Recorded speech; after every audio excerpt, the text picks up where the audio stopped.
Hello everyone, physics ബോക്സിന്റെ പുതിയ ക്ലാസ്സിലേക്ക് ഏവർക്കും സ്വാഗതം. ഇന്ന് നമ്മൾ എടുക്കാൻ പോകുന്നത് മെക്കാനിക്കൽ പ്രോപ്പർട്ടീസ് ഓഫ് ഫ്ലൂയിഡ്സ് എന്ന ചാപ്റ്ററിന്റെ പാർട്ട് 4 വീഡിയോ ആണ്. നമുക്ക് പെട്ടെന്ന് തന്നെ കണ്ടന്റിലേക്ക് പോകാം.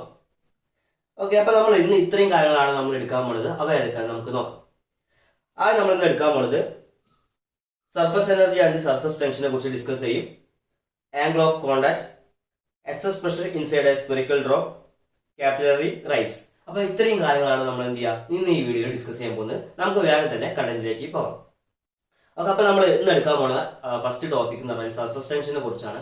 അതിന് വേണ്ടിയിട്ട് നമ്മൾ എന്ത് ചെയ്യുക, ആദ്യം സർഫസ് എനർജി എന്താ നമുക്ക് ആദ്യം പറയണം. അപ്പൊ എന്നാൽ മാത്രം എന്ത് ചെയ്യുക സർഫസ് ടെൻഷനെ കുറിച്ച് പറഞ്ഞു കഴിഞ്ഞാൽ കുറച്ചുകൂടി എന്താ കാര്യങ്ങളൊക്കെ മനസ്സിലാവുള്ളൂ. ഓക്കെ, അപ്പൊ അതിന് വേണ്ടിയിട്ട് നമ്മൾ എന്ത് ചെയ്യുക, ഒരു ബീക്കർ കൺസിഡർ ചെയ്യണം. ഓക്കെ, അപ്പൊ നമ്മൾ എന്തൊരു ബീക്കർ വരയ്ക്കാം. ഒരു ബീക്കർ വരയ്ക്കാണ്. ഓക്കെ, ആ ബീക്കർ ഉണ്ട്. ഓക്കെ, അപ്പൊ ആ ബീക്കറിലേക്ക് എന്ത് ചെയ്യാം, നമ്മൾ എന്ത് ചെയ്യുക, ഒരു ഫ്ലൂയിഡ് ഫില്ല് ചെയ്യണം. ഏതെങ്കിലും ഒരു ഫ്ലൂയിഡ് ഫില്ല് ചെയ്യണം. ഓക്കെ, അപ്പം ഫ്ലൂയിഡ് ഫില്ല് ചെയ്യണം. അപ്പൊ നമുക്കറിയാം ഈ വാട്ടർ മോളിക്യൂൾസ് ഒക്കെ ഉണ്ടാവും അല്ലേ. ഇപ്പൊ വാട്ടർ ആണെങ്കിൽ എന്ത് ചെയ്യും, വാട്ടർ മോളിക്യൂൾസ് ഉണ്ടാവും അല്ലേ. അപ്പൊ അതിന് നമ്മൾ എങ്ങനെ റെപ്രസെന്റ് ചെയ്യാം, ഇങ്ങനെ കുറെ എണ്ണം സർഫസിൽ ഉണ്ടാവുമല്ലോ. ഇങ്ങനെ സർഫസിൽ ഉണ്ടാവും, അതുപോലെ അതിന്റെ താഴെ ലെയർ ആയിട്ട് ഇങ്ങനെ മോളിക്യൂൾസ് ഉണ്ടാവും. ക്ലിയർ ആണല്ലോ. ഓക്കെ, അപ്പൊ ഈ മോളിക്യൂൾസ് തമ്മിൽ എപ്പോഴും ഈ മോളിക്യൂൾസ് തമ്മിൽ ഒരു അട്രാക്ഷൻ ഉണ്ടാവും അല്ലെ. നമുക്കറിയാം, അതുകൊണ്ടാണ് വാട്ടർക്ക് അടുത്തടുത്ത് നിൽക്കുന്നത് അല്ലെ. ഈ ലിക്വിഡിലുള്ള അല്ലെങ്കിൽ വാട്ടറിലുള്ള മോളിക്യൂൾസ് എപ്പോഴും അട്രാക്റ്റഡ് ആയിരിക്കും. അങ്ങനെയാണ് നമുക്ക് ഇങ്ങനെ റെപ്രസെന്റ് ചെയ്യാം. ഓക്കെ, അപ്പൊ നമ്മൾ ഇവിടെയാണ് മോളിക്യൂൾ എടുക്കുകയാണെങ്കിൽ ഈ ഒരു മോളിക്യൂള് ഓരോ അടുത്തുള്ള മോളിക്യൂളായിട്ടൊക്കെ എന്ത് ചെയ്യുക, ഈ അട്രാക്റ്റഡ് ആയിരിക്കും. ക്ലിയർ ആണല്ലോ, അട്രാക്റ്റഡ് ആയിരിക്കും. അതുപോലെ തന്നെ നമുക്ക് സർഫസിലും മോളിക്യൂൾസ് ഉണ്ടാവുമല്ലോ. ഓക്കെ, ഇവിടെ സർഫസിലും ഇതേമാതിരി മോളിക്യൂൾസ് ഉണ്ടാവും. ഇവിടെ സർഫസിലുള്ള മോളിക്യൂൾസിന്റെ അടുത്തെടുക്കുന്ന മോളിക്യൂൾസ് എന്ത് ചെയ്യുക, അട്രാക്റ്റഡ് ആയിരിക്കും. ക്ലിയർ ആണല്ലോ, ഇങ്ങനെ അട്രാക്റ്റഡ് ആയിരിക്കും. ശരിയാണല്ലോ. അപ്പം നമുക്കറിയാം, ഈ നമ്മൾ ഇവിടെ ഒരു കേസ് 1 കൺസിഡർ ചെയ്യാം. ഇവിടെ സപ്പോസ് ഇവിടെ 1 ആണെങ്കിൽ ഇവിടെ സർഫസിലുള്ള മോളിക്യൂള് 2 എടുക്കാം. ഓക്കെ, അപ്പൊ കുറച്ച് ഈ സർഫസിന് താഴെയുള്ള മോളിക്യൂൾ അല്ലേ. അപ്പം ഫസ്റ്റ് മോളിക്യൂൾസിന്റെ കേസിൽ പറയുമ്പോൾ നമുക്ക് അറിയാൻ പറ്റും, അവിടെ ഒരു മോളിക്യൂൾ ഉണ്ട്. അതിന് എന്ത് ചെയ്യുക, അടുത്തടുത്ത മോളിക്യൂൾസ് എന്ത് ചെയ്യുക, അട്രാക്ഷനിലാണ് അല്ലേ. അങ്ങനെ ആകുമ്പോൾ അവിടെ എന്ത് ചെയ്യുക, നെറ്റ് ഫോഴ്സ് എന്ന് പറഞ്ഞാൽ അതിന്റെ വാല്യൂ എന്ത് ചെയ്യുക, 0 ആയിരിക്കും. കാര്യം പറഞ്ഞാൽ മനസ്സിലായും. അതായത് ഒരു മോളിക്യൂൾ ഉണ്ട്, ആ മോളിക്യൂളായിട്ട് എന്ത് ചെയ്യുക, ആ മോളിക്യൂളിന്റെ പരസ്പരം ഇവിടേക്ക് അടുത്തുള്ള മോളിക്യൂളായിട്ട് അട്രാക്റ്റഡ് ആണ്, ഇവിടേക്ക് അട്രാക്റ്റഡ് ആണ്. അപ്പൊ എന്ത് ചെയ്യുക, അങ്ങോട്ടും ഇങ്ങോട്ടുള്ള ഫോഴ്സ് ക്യാൻസൽ ചെയ്ത് പോകും. അതുപോലെ മുകളിലേക്ക് എന്ത് ചെയ്യുക, ഒരു ഫോഴ്സ് ഉണ്ട്, താഴേക്ക് ഒരു ഫോഴ്സ് ഉണ്ട്. അപ്പൊ എന്താവണം, നെറ്റ് അവിടെ അങ്ങോട്ടും ഇങ്ങോട്ടുള്ള ഫോഴ്സ് ഒക്കെ ക്യാൻസൽ ആയി പോകും. അതിന്റെ അടുത്ത് എന്താ, നെറ്റ് ഫോഴ്സിന്റെ വാല്യൂ എന്ത് ചെയ്യുക, 0 ആയിരിക്കും. അതായത് ഫസ്റ്റ് കേസിൽ എന്ത് ചെയ്യുക, നെറ്റ് ഫോഴ്സ് എന്ന് പറയുന്നത് എന്ത് ചെയ്യുക, ഇവിടെ 0 ആയിരിക്കും. ഓക്കെ, ഇനി സർഫസിലുള്ള കേസ് എടുക്കാം. അങ്ങനെ നോക്കുമ്പോൾ എന്ത് ചെയ്യും, സർഫസിൽ ഒരു മോളിക്യൂൾ ഉണ്ട് അല്ലേ. ആ ഈ മോളിക്യൂളിന്റെ താഴോട്ട് ഒരു ഫോഴ്സ് ആക്ട് ചെയ്യുന്നുണ്ട്. അത് പക്ഷേ ഇവിടെ കാണിക്കുന്നില്ലേ, ഇതാ ഈ ഒരു മുകൾ ഭാഗത്തേക്ക് യാതൊരുവിധ ഫോഴ്സും അങ്ങനെ ആക്ട് ചെയ്യണില്ല. ക്ലിയർ ആണല്ലോ. നെറ്റ് അപ്പം എന്ത് ചെയ്യുക, അവിടെ നെറ്റ് ഫോഴ്സ് 0 ആവില്ല. പക്ഷേ ഈ സൈഡിൽ രണ്ട് വശങ്ങളിലേക്കുള്ള ഫോഴ്സ്, ഈ വശത്തേക്കുമുള്ള ഈ ഫോഴ്സ് എന്ത് ചെയ്യുക, ക്യാൻസൽ ആയിട്ട് പോകും. പക്ഷെ താഴേക്കുള്ള വരുന്ന ഫോഴ്സിന് ഓപ്പോസിറ്റ് ആയിട്ട് എന്ത് ചെയ്യാം, മേലോട്ടൊരു ഫോഴ്സ് ഇല്ല. കാരണം മോളിക്യൂൾ സർഫസിലാണുള്ളത്. അങ്ങനെയാണെങ്കിൽ നമുക്ക് ആ മോളിക്യൂളിന്റെ എയറിനായിട്ട് മാത്രം എന്ത് ചെയ്യുക, കോൺടാക്ട് ഉള്ളത്. അപ്പൊ എന്താ അവിടെ ഉണ്ടാവുന്ന ഫോഴ്സസ് എന്ത് ചെയ്യുക, ഒരിക്കലും ക്യാൻസൽ ആയി പോകുന്നില്ല. അങ്ങനെയാണെങ്കിൽ നമുക്ക് എന്ത് ചെയ്യാം, അവിടെ നെറ്റ് ഫോഴ്സിന്റെ വാല്യൂ എന്ത് ചെയ്യുക, 0 ആണ് എഴുതാം. അത് നെറ്റ് ഫോഴ്സിന്റെ വാല്യൂ നോട്ട് ഈക്വൽ ടു 0 എന്ന് പറയാൻ പറ്റും. ക്ലിയർ ആണല്ലോ. അങ്ങനെയാണെങ്കിൽ നമുക്കറിയാൻ പറ്റും ഏതൊരു മോളിക്യൂളിനും. അപ്പം സപ്പോസ് ഇപ്പോൾ സർഫസിൽ നിൽക്കുന്ന ഒരു മോളിക്യൂളാണെന്ന് വെച്ചാൽ, ഈ സർഫസിൽ നിൽക്കുന്ന മോളിക്യൂളിനും ഈ സർഫസിൽ തന്നെ തുടരാൻ ആവശ്യമായിട്ട് എന്ത് ചെയ്യുക, ഒരു ടെൻഡൻസി ഉണ്ടാവും. ക്ലിയർ ആണല്ലോ. അപ്പൊ അതിന് വേണ്ടിയിട്ട് എന്ത് ചെയ്യുക, ആ ഒരു മോളിക്യൂൾ സർഫസ് തന്നെ തുടരാനായിട്ട് വേണ്ടിയിട്ട് താഴേക്ക് ആക്ട് ചെയ്യുന്ന ഫോഴ്സ് ഇല്ലേ, ഈ താഴേക്ക് ആക്ട് ചെയ്യുന്ന ഫോഴ്സിന് ഓപ്പോസിറ്റ് ആയിട്ട് എന്ത് ചെയ്യുക, ഒരു വർക്ക് ചെയ്യണം. ക്ലിയർ ആണല്ലോ. ഒരു വർക്ക് ചെയ്താൽ മാത്രം എന്ത് ചെയ്യുക, അവിടെ ആ മോളിക്യൂൾ എന്ത് ചെയ്യുക, ആ സർഫസിൽ തന്നെ തുടരാൻ കഴിയുള്ളൂ. എന്താണ് പറഞ്ഞത്, താഴേക്ക് ചെയ്യുന്ന ഫോഴ്സിന്, അതായത് ഓരോ ഫോഴ്സസ് ഉണ്ടാവില്ല, ആ മോളിക്യൂൾ താഴേക്ക് വലിച്ച് ബാക്കിയുള്ള മോളിക്യൂൾ എന്ത് ചെയ്യുക, അട്രാക്റ്റഡ് ആവും, താഴോട്ട് വലിക്കും അല്ലെ. ആ താഴോട്ട് വലിക്കുന്ന ഫോഴ്സിന് ഓപ്പോസിറ്റ് ആയിട്ട് ആ മോളിക്യൂളിൽ സർഫസിൽ തന്നെ തുടരുന്നുണ്ടെങ്കിൽ ഒരു ഫോഴ്സ് വേണം അല്ലെ. ആ ഫോഴ്സ് ചെയ്യണം, അല്ലെങ്കിൽ ഇത് വർക്ക് ചെയ്യണം. ആ ഫോഴ്സ് വേണം എന്ന് പറഞ്ഞാൽ അവിടെ ഒരു വർക്ക് ചെയ്യണം. ആ വർക്ക് ചെയ്യണം എന്ന് പറഞ്ഞാൽ ഇവിടെ പൊട്ടൻഷ്യൽ എനർജി എന്നാ പറയാം. എന്താണ് പൊട്ടൻഷ്യൽ? ഒരു പൊട്ടൻഷ്യൽ എനർജി ഉണ്ടെങ്കിൽ മാത്രം എന്ത് ചെയ്യുക, അല്ലെങ്കിൽ ഒരു വർക്ക് ചെയ്യുമ്പോൾ മാത്രം എന്ത് ചെയ്യുക, മോളിക്യൂൾ സർഫസിൽ നിലനിർത്താൻ പറ്റുള്ളൂ. ക്ലിയർ ആണല്ലോ. ആ വർക്കിന് ഇവിടെ പറയുന്ന പേരാണ് പൊട്ടൻഷ്യൽ എനർജി. അല്ലെങ്കിൽ പൊട്ടൻഷ്യൽ എനർജി. ഈ പൊട്ടൻഷ്യൽ എനർജിയെ തന്നെയാണ് നമ്മൾ എന്ത് പറയുക, സർഫസ് എനർജി എന്ന് പറയാം. എന്താണ് സർഫസ് എനർജി? അപ്പൊ ഒരു മോളിക്യൂളിന് അതിൻ്റെതായ പൊസിഷനിൽ എന്ത് ചെയ്യുക, നിലനിൽക്കാനുള്ള കഴിവ് വേണം. അതായത് സർഫസിന്റെ ഏരിയ കൂട്ടാനാണ് ശ്രമിച്ചുകൊണ്ടിരിക്കുക. ക്ലിയർ അല്ല. അപ്പൊ താഴോട്ട് വരുമ്പോൾ എന്ത് ചെയ്യുക, സർഫസ് ഏരിയ കുറയാണ് ചെയ്യുക. പിടിച്ചു വലിക്കുമ്പോൾ ആ മോളിക്കൂൾ താഴോട്ട് വരുമ്പോഴുള്ള സർഫസ് ഏരിയ കുറയാന്നുള്ളത്. അപ്പൊ എന്ത് ചെയ്യാം, ആ ഒരു ടെൻഡൻസി, അതായത് ആ സർഫസ് ഏരിയ കൂട്ടാൻ വേണ്ടിയിട്ട് മോളിക്കൂൾ ശ്രമിച്ചുകൊണ്ടിരിക്കുക ചെയ്യുക. കാരണം എന്താ വെച്ച് കഴിഞ്ഞാൽ അവിടെ ആ മോളിക്കൂൾ ആ അവസ്ഥയിൽ തുടരണം. അപ്പൊ എന്ത് ചെയ്യാം, ആ ഏരിയ തന്നെ കണ്ടിന്യൂ ചെയ്യാനുള്ള അവസ്ഥ വേണം. അപ്പം ഏരിയ കൂട്ടാനായി ശ്രമിച്ചുകൊണ്ടിരിക്കുക. അപ്പൊ അതിന് വേണ്ടിയുള്ള വർക്കാണ് ശരിക്കും അവിടെ പൊട്ടൻഷ്യൽ എനർജി ആയിട്ട് സ്റ്റോർ ചെയ്യുന്നത്. ആ പൊട്ടൻഷ്യൽ എനർജി എന്ന് പറയുന്ന പേരെന്നാണ് എന്ത് ചെയ്യുക, സർഫസ് എനർജി എന്ന് പറയാം. എന്താണ് സർഫസ് എനർജി? അപ്പം ഈ സർഫസ് എനർജി എന്ന് പറഞ്ഞാൽ എന്താണെന്ന് നമുക്ക് ഡിഫൈൻ ചെയ്യാം. Surface energy is the energy required to increase the surface area of a fluid liquid. ഒരു ലിക്വിഡിന്റെ സർഫസ് ഏരിയ കൂട്ടാൻ ആവശ്യമായിട്ട് നമ്മൾ കൊടുക്കേണ്ട വർക്ക് ആണ്, അല്ലെങ്കിൽ നമ്മൾ കൊടുക്കുന്ന വർക്കിനാണെങ്കിൽ എനർജിയാണ് എന്താ പറയുക, സർഫസ് എനർജി എന്ന് പറയാം. അപ്പോൾ മോളിക്യൂളിന് മുകളിൽ നിൽക്കാനുള്ള ടെൻഡൻസി ഉണ്ടാവണം. ആ ടെൻഡൻസി ഉണ്ടാവാൻ വേണ്ടിയിട്ട് താഴേക്ക് ഉള്ള ഫോഴ്സ് ഉണ്ട്. അതിന് ഓപ്പോസിറ്റ് വേണ്ടിയിട്ട് നമ്മൾ എന്ത് ചെയ്യുക, കൊടുക്കുന്ന ഒരു ഫോഴ്സ് ഉണ്ടല്ലോ അല്ലെ, ആ ഒരു ശരിക്കും കൊടുക്കുന്ന വർക്ക് എന്ന് പറയുന്നത് അവിടെ എന്ത് ചെയ്യുക, ഒരു പൊട്ടൻഷ്യൽ എനർജി ആയിട്ടാണ് സ്റ്റോർ ചെയ്യുക. അപ്പൊ ആ മോളിക്യൂൾ സർഫസിലായതുകൊണ്ട് അവിടെ നിന്നാണ് പൊട്ടൻഷ്യൽ എനർജിയെ പറയുന്ന പേരാണ് എന്ത് ചെയ്യുക, സർഫസ് എനർജി എന്ന് പറയാം. ക്ലിയർ ആണല്ലോ? അതാണ് സർഫസ് എനർജി കൺസെപ്റ്റ് കാര്യങ്ങളൊക്കെ. ഓക്കെ, അപ്പൊ ഇത്രയും കാര്യങ്ങളൊക്കെ മനസ്സിലാക്കാം. ഇനി നമ്മൾ എന്ത് ചെയ്യുക, അടുത്ത ഭാഗത്തേക്ക് പോവുകയാണ്. നമ്മളിനി എന്താ പറയുന്നത്, സർഫസ് ടെൻഷനെ കുറിച്ചാണ് നമ്മൾ എന്താ പറയാൻ പോകുന്നത് അല്ലെ. അപ്പൊ അതിന്റെ ഡെഫിനേഷൻ എന്താ നമുക്ക് ആദ്യം നോക്കാം. ഈ സർഫസ് ടെൻഷൻ എന്ന് പറയുമ്പോൾ it is the force experienced on the surface of a liquid. Due to this force, surface acts as a structured membrane. അപ്പൊ നമ്മൾ ഈ സർഫസിൽ ഒരു എനർജിയും കാര്യങ്ങളൊക്കെ ഉണ്ടാവില്ലേ. അപ്പൊ സപ്പോസ് എല്ലാ മോളിക്യൂൾസ് നമുക്കറിയാം, ഏത് പാർട്ടിക്കിൾസ് ആയാലും എന്ത് ചെയ്യുക, ആ പാർട്ടിക്കിൾ എന്ത് ചെയ്യുക, എപ്പോഴും എന്ത് ചെയ്യുക, ലോ എനർജി സ്റ്റേറ്റിലേക്ക് നിൽക്കാനായിരിക്കും താല്പര്യം ഉണ്ടാവുക. എല്ലാ എന്ത് ചെയ്യുക, ലോ എനർജി സ്റ്റേറ്റിലേക്ക് നിൽക്കാനായിരിക്കും താല്പര്യം ഉണ്ടാവുക. അതിന്റെ അർത്ഥം എന്താ വെച്ച് കഴിഞ്ഞാൽ, എനർജി അവിടെ കുറയ്ക്കണം എന്നുണ്ടെങ്കിൽ അവിടെ നിന്നുള്ള ഏരിയ എന്ത് ചെയ്യുക, കുറച്ചാൽ മാത്രം എന്ത് ചെയ്യുക, അത് നമുക്ക് ആ സ്റ്റഡി സ്റ്റേറ്റിൽ നിൽക്കാൻ പറ്റില്ല. അതായത് ലോ എനർജി സ്റ്റേറ്റിൽ നിൽക്കണമെങ്കിൽ അവിടെയുള്ള ഏരിയ കുറയ്ക്കുമ്പോൾ എന്ത് ചെയ്യുക, അവിടെയുള്ള സർഫസ് ഏരിയ കുറയ്ക്കാമെന്ന അർത്ഥം. അതിന്റെ ഏരിയ കുറയ്ക്കുമ്പോൾ അവിടെയുള്ള എനർജി എന്ത് ചെയ്യുക, നമുക്ക് എന്ത് ചെയ്യാം, കുറയ്ക്കാൻ പറ്റും. അത് നേരത്തെ നമ്മൾ പറഞ്ഞില്ലേ, ഇപ്പോൾ നമ്മളിങ്ങനെ വരച്ചിട്ടുണ്ട്. ഓക്കെ, അപ്പോൾ ഈ സർഫസിലുള്ള ഒരു മോളിക്യൂൾസ് മാത്രമാണ് നമുക്ക് ഇവിടെ വരയ്ക്കുന്നത്. ഓക്കെ, ഇങ്ങനെ ഉണ്ടെങ്കിൽ ഇവിടെ സർഫസിൽ മോളിക്യൂൾസ് ഉണ്ട്, ഇവിടെ താഴെയുള്ള മോളിക്യൂൾസ് ആണ് എന്ത് ചെയ്യുക, അട്രാക്ഷനിലാണ്. അപ്പോൾ ഈ മേലോട്ട് എന്ത് ചെയ്യുക, ഫോഴ്സ് ഒന്നും ഇല്ല. ആ കാര്യങ്ങളൊക്കെ നമ്മൾ എന്ത് ചെയ്യുക പറഞ്ഞിട്ടുണ്ട്. അപ്പോൾ ആ ഏതൊരു മോളിക്യൂളും എന്ത് ചെയ്യുക, അതിന്റെ സർഫസ് ഏരിയ കുറയ്ക്കാൻ വേണ്ടിയിട്ട് എന്ത് ചെയ്യുക, അതൊരു സ്ട്രക്ചർഡ് മെംബ്രെയിനെ പോലെ ആക്ട് ചെയ്യും. അതായത് നിങ്ങൾ ഇങ്ങനെ സപ്പോസ് ഇവിടെ ഒരു സ്ട്രക്ചർഡ് ഒരു മെംബ്രെയിനെ പോലെ ഇത് ഉള്ളിലോട്ട് വലിഞ്ഞിട്ട് ഇങ്ങനെ കാണപ്പെടും.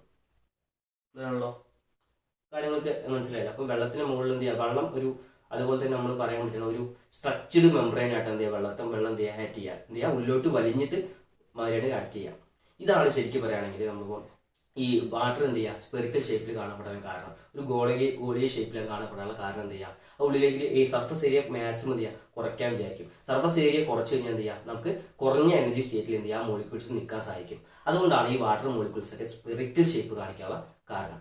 അപ്പൊ അതിന് കുറച്ച് കാര്യങ്ങളൊക്കെ നിങ്ങൾ ചിലപ്പോൾ എക്സാമിന് ഇങ്ങനെ അയച്ചിരിക്കും, വൈ വാട്ടർ ഡ്രോപ്ലെറ്റ് ബിഹേവിലേക്ക് സ്പെറിക്കൽ ഷേപ്പ്. ഒരു സ്പെറിക്കൽ ഷേപ്പിൽ കാണാനുള്ള കാരണം എന്താ, അതിന് കാരണം എന്താ, സർഫസ് ടെൻഷനാണ്.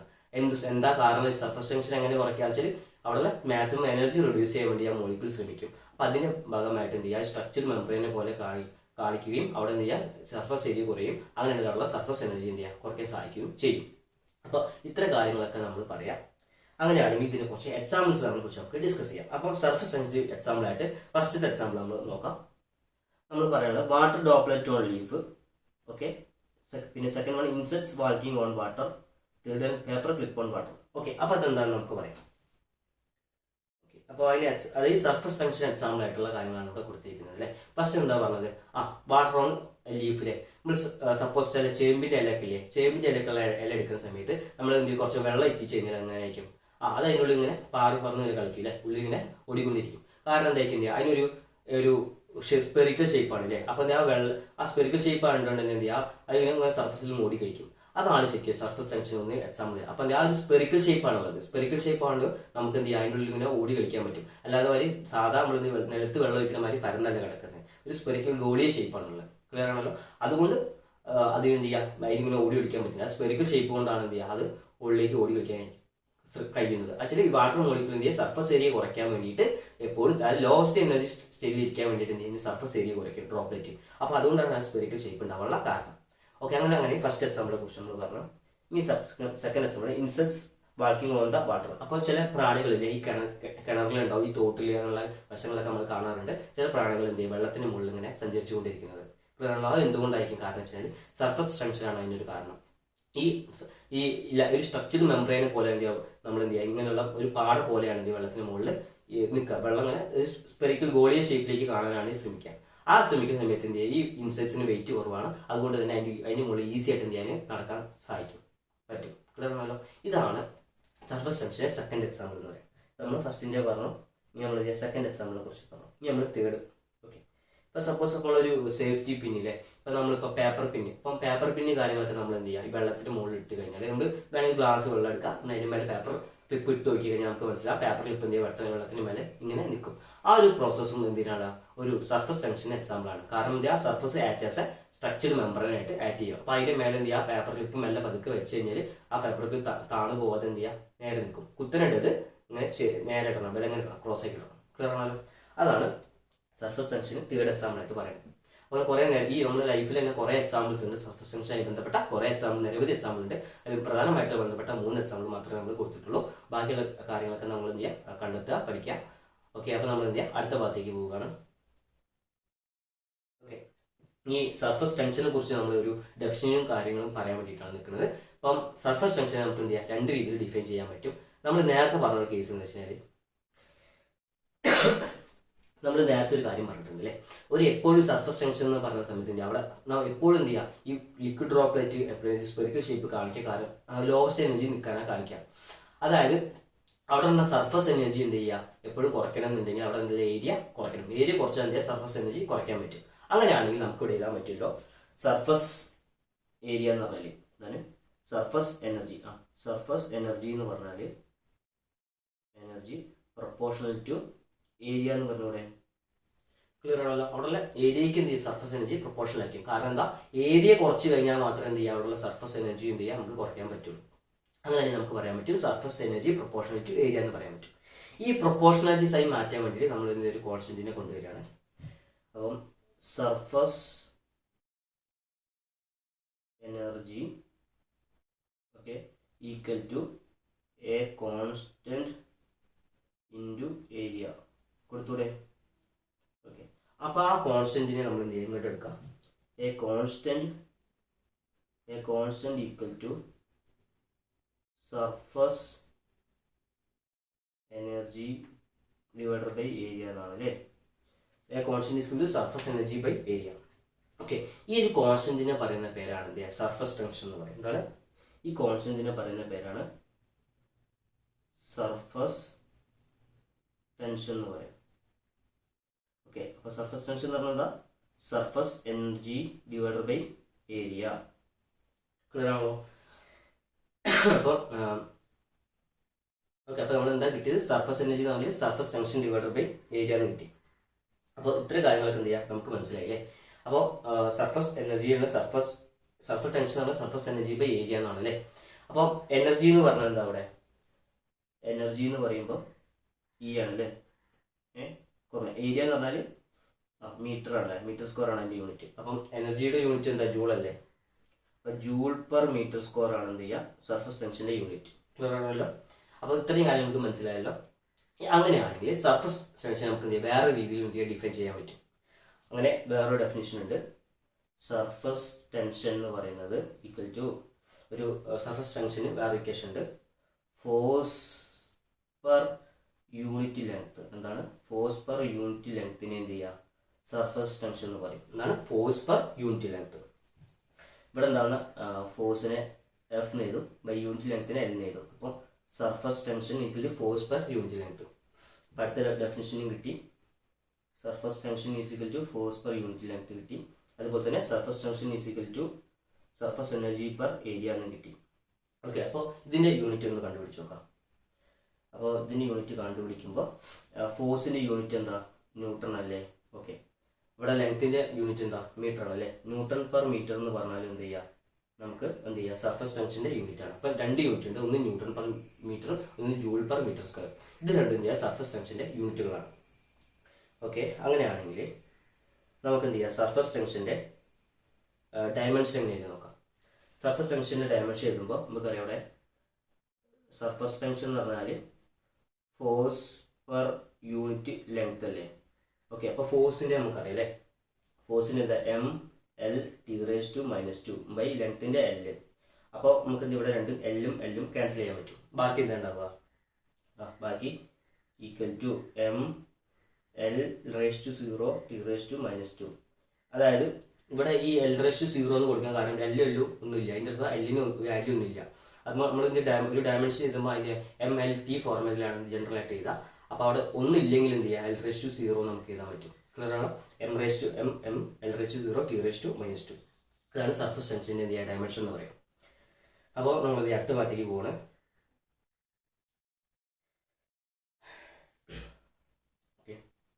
ഓക്കെ, ഇനി നമ്മൾ പറയാൻ പോകുന്നത് ആംഗിൾ ഓഫ് കോണ്ടാക്ട് എന്നുള്ള കാര്യമാണ്.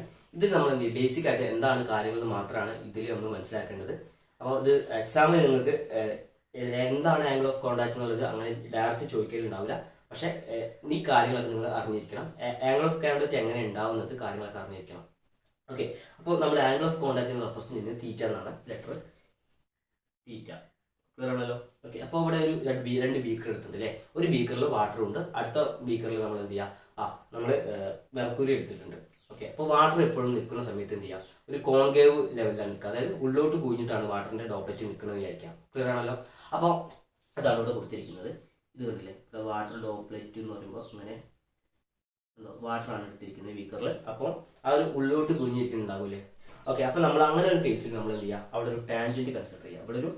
ഇവിടെ നിന്ന് ടാൻജന്റ് വരയ്ക്കുകയാണെങ്കിൽ, അതായത് ഗ്ലാസിന്റെ എൻഡിൽ നിന്നും അതുപോലെ തന്നെ വാട്ടർ ടച്ച് ചെയ്യുന്ന അവിടെ നിന്ന് ഒരു ടാൻജന്റ് വരയ്ക്കുകയാണെങ്കിൽ ഇവിടെ നമുക്കൊരു ആംഗിൾ കിട്ടും. ഈ ആംഗിളാണ് നമ്മൾ എന്ത് പറയുക, അക്യൂട്ട് ആംഗിൾ എന്ന് പറയാം. എന്താണ് അക്യൂട്ട് ആംഗിൾ എന്ന് പറയാം. ഓക്കെ, ആ അക്യൂട്ട് ആംഗിൾ അതാണ് അക്യൂട്ട് ആംഗിൾ എന്ന് പറയാം. ഓക്കെ, അപ്പം അതേപോലെ തന്നെ ഈ ഒരു പോയിന്റ് ഇല്ലേ, ഈ ഒരു പോയിന്റ് ഉണ്ട്, ആ പോയിന്റ് ഓഫ് കോണ്ടാക്ട് എന്ന് പറയാം.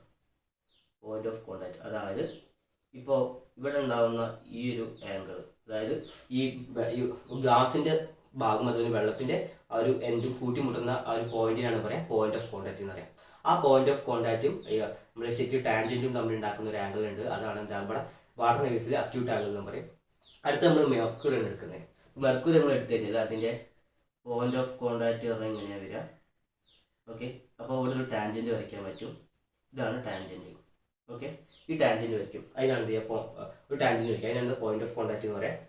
അപ്പോൾ അവിടെ ഉണ്ടാക്കുന്ന നമ്മളിവിടെ മെർക്കുറിയാണ് കേട്ടോ, HG മെർക്കുറിയാണ്, ഇവിടെ H2O എടുത്തു. ഓക്കെ, അങ്ങനെ ഉണ്ടാക്കുന്ന ഇവിടെ ഒരു ആംഗിൾ ഉണ്ടാക്കുമല്ലോ, ഈ ആംഗിളാണ് പറയാം എന്താ തീറ്റ എന്ന് പറയാം. അതിനാണ് എന്ത് പറയാം, നമ്മൾ ഒബ്റ്റ്യൂസ് ആംഗിൾ എന്ന് പറയാം. എന്താണ് ഒബ്റ്റ്യൂസ് ആംഗിൾ എന്ന് പറയാം. ക്ലിയർ ആണല്ലോ? അപ്പോൾ രണ്ട് ആംഗിൾസ് ഇവിടെ ഉണ്ട് അല്ലേ. ആംഗിൾ ഓഫ് കോണ്ടാക്റ്റിൽ എന്ത് ചെയ്യുക, അക്യൂട്ട് ആംഗിൾ ഉണ്ട്, അതിന് ഒബ്റ്റ്യൂസ് ആംഗിൾ ഉണ്ട്. ഈ അക്യൂട്ട് ആംഗിൾ എന്ന് പറയുമ്പോൾ വാട്ടറിന്റെ കേസില്ല. അക്യൂട്ട് ആംഗിൾ എന്ന് പറഞ്ഞാൽ തീറ്റന്റെ വാല്യൂ അപ്രോക്സിമേറ്റ്ലി എത്രയാണ്, 8 ഡിഗ്രി ആണെങ്കിൽ നമ്മൾ എന്ത് ചെയ്യുക, അവിടെ വാട്ടർ ആണ് പറയാം. അപ്പോൾ വാട്ടറിന്റെ അക്യൂട്ട് ആംഗിൾ എന്ന് പറഞ്ഞാൽ 8 ഡിഗ്രിയാണ്. അതുപോലെ തന്നെ മെർക്യൂറിയുടെ ഒബ്റ്റ്യൂസ് ആംഗിൾ 140 ഡിഗ്രിയാണ്. ക്ലിയർ ആണല്ലോ? ആ രണ്ട് കാര്യങ്ങൾ നമ്മൾ മനസ്സിലാക്കാം. പിന്നെ ഒരു കാര്യം ശ്രദ്ധിക്കേണ്ടത്, ഒരു പ്യുവർ വാട്ടർ ആണെങ്കിൽ അവിടെ എന്ത് ചെയ്യുക, ആംഗിൾ ഓഫ് കോണ്ടാക്ട് എന്ന് പറഞ്ഞാൽ 0 ഡിഗ്രി ആയിരിക്കും. പ്യുവർ വാട്ടർ എന്ന് പറഞ്ഞാൽ അതിന്റെ അർത്ഥം എന്താ, അതിന്റെ അർത്ഥം ആ പ്യുവർ വാട്ടർ ആണെങ്കിൽ ആ വാട്ടർ എന്ത് ചെയ്യുക, എപ്പോഴും ഇങ്ങനെ ആക്കി നിൽക്കുക, നേരെ. അപ്പോൾ എന്ത് ചെയ്യാം, നമുക്ക് എന്ത് ചെയ്യാം, അവിടെ ഒരു കോൺകേവ് ഷേപ്പോ അല്ലെങ്കിൽ കോൺവെക്സ് ഷേപ്പോ നമുക്ക് പറയാൻ പറ്റില്ല ഒരു വാട്ടർ ഡ്രോപ്ലെറ്റ് നിൽക്കുന്നതിന്റെ. അപ്പോൾ ഈ വാട്ടറിന്റെ കേസിൽ അവിടെ എന്ത് ചെയ്യുക, കോൺകേവ് അപ്പല്ല ഉള്ളത്, കോൺകേവ് അപ്പാണ്, ഉള്ളോട്ട് കുഞ്ഞിട്ടാണ് ഉള്ളത്. മറ്റേ ഇവിടെ കേസിലോ മെർക്കുറിന്റെ കേസിലെ കോൺകേവ് ഡൗൺ കോൺവെക്സ് ആണ്, ഇങ്ങനെയാണ് ഉള്ളത്, പുറത്തേക്ക് തള്ളിയിട്ടാണ് നിൽക്കുന്നത്. ആ കാര്യങ്ങളൊക്കെ മനസ്സിലാക്കുക. അപ്പോൾ നിങ്ങൾ ശ്രദ്ധിക്കേണ്ട ഇതിൽ പഠിക്കേണ്ട കാര്യം എന്ന് വെച്ചാൽ എന്താണ് ആംഗിൾ ഓഫ് കോണ്ടാക്ട് മനസ്സിലാക്കുക. ഒരു ഗ്ലാസും അതുപോലെ തന്നെ ആ ലൈൻ ഓഫ് പോയിന്റ് ഓഫ് ലൈനില്ലേ ആ തമ്മിൽ ഉണ്ടാക്കുന്ന ഒരു ആംഗിൾ ടാൻജന്റ് വരയ്ക്കുകയാണെങ്കിൽ അവ തമ്മിൽ ഉണ്ടാക്കുന്ന ഒരു ആംഗിൾ ആണെന്ന് പറയാം, ആംഗിൾ ഓഫ് കോണ്ടാക്ട് എന്ന് പറയാം. ഓക്കെ, അപ്പോൾ അതെന്താണ് നമുക്കൊന്ന് വായിക്കാം.